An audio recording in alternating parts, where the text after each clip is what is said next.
Good day. Our topic for today is about PHP and MySQL. So it's a web programming using PHP and MySQL. I hope that everyone is already know or has already an idea about HTML and CSS as well as JavaScript. So if na may time, please study JavaScript. And JavaScript is not so easy. Di kayo siya sa yun. Para na ako, I don't know lang para ninyo.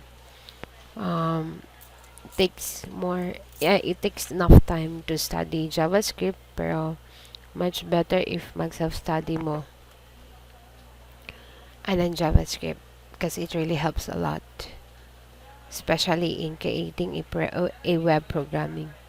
Okay, so our first chapter is PHP Overview. What is PHP? So PHP stands for Hypertext Preprocessor. It is a server-side scripting language used for developing a dynamic content that interacts with databases. So it's a widely free and efficient alternatives to other server-side language. And it is integrated with a number of popular databases including MySQL, PostgreSQL, Oracle, Sybase, Informix, and Microsoft SQL Server.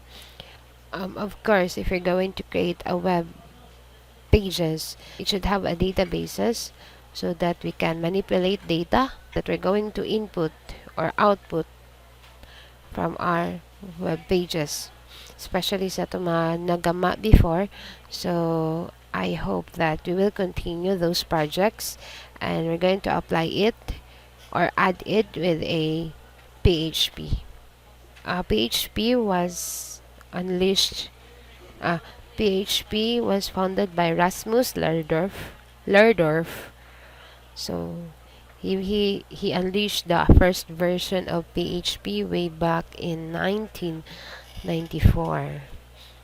And PHP is a must for students and working professionals to become a great software engineer, especially when they're working in web development domain. So, since you are a computer science or an information technology students or digital diploma in digital arts or even software engineering, you must know how to play with the databases.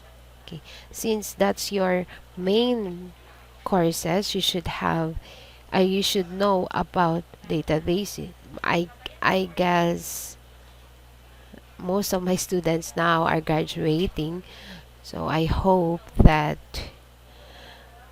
I am expecting that you have a background for PHP, or if not, then I am willing to discuss from the very basic to advanced. So I hope that everyone will try to learn from it. Me, I'm not good with.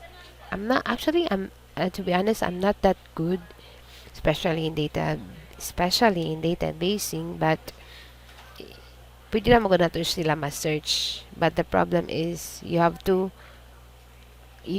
should know how to analyze, how to apply those codes in your text editor.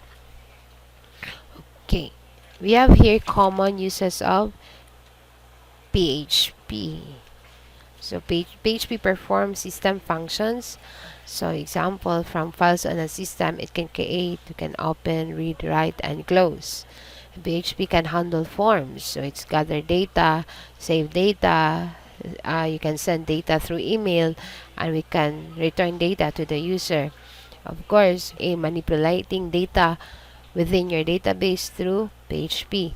And using PHP, you can restrict users to access some pages of your website. And lastly, it encrypts data. So what are the prerequisites? So before learning PHP, you must have a basic understanding of the following.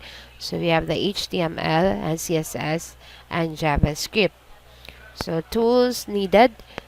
In order to start creating your PHP application, you must have the following tools.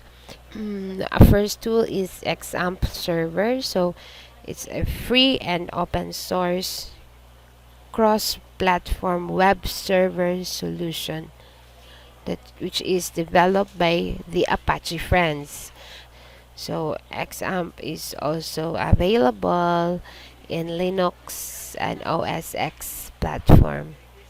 You can just search at the Google Chrome and you can download XAMPP server there.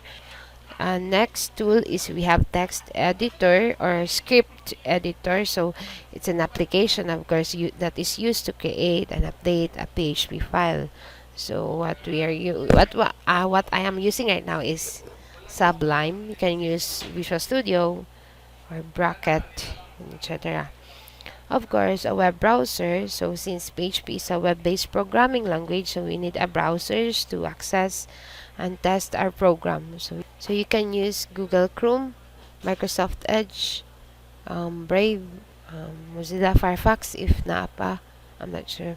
So that's, I guess this is the first chapter.